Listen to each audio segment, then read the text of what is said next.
ဒီဘူးနှစ်ဘူးထဲမှာဘယ်ဘူးကမျက်နှာဖြူရလဲဆိုတာကိုဖြစ်တစ်ချက်ရှင်းပြပေးမယ်နော်ဒီရဲ့ဒီဝါနေလိန်ပန်းရောင်ဘူးလေးကဝက်ချန်အစီဘူးမရှိတဲ့သူတွေကလိန်လို့ရတဲ့ဒေါဗီတာမင်ဆန်းခွင်နေလိန်မိတ်ကလေးဖြစ်ပါတယ်ရှင်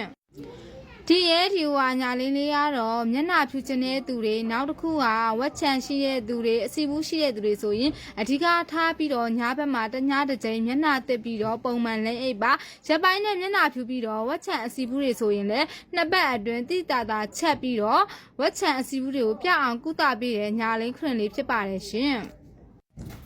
ဒါကြောင့်မို့လို့ကိုယ့်ရဲ့မျက်နှာဖြူချင်တဲ့သူတွေနောက်တစ်ခုကမျက်နှာမှာအစီဘူးတွေဝက်ချန်တွေရှိတဲ့သူတွေဆိုရင်တခြားဘယ်ပစ္စည်းမှမသုံးမဲနဲ့ဒီရဲ့ဒေါညာလိမ့်လေးကိုညာဘက်ရောက်တာနဲ့တညာတစ်ကြိမ်ပုံမှန်မျက်နှာတက်ပြီးလက်ရုံရုံနဲ့ရက်ပိုင်းနဲ့မျက်နှာဖြူစေပြီးတော့နှစ်ပတ်အတွင်းဝက်ချန်အစီဘူးတွေကိုတိတိတာတာပြဖို့ရာကုသပေးတဲ့ညာလိမ့်ခရင်လေးဖြစ်ပါတယ်ရှင်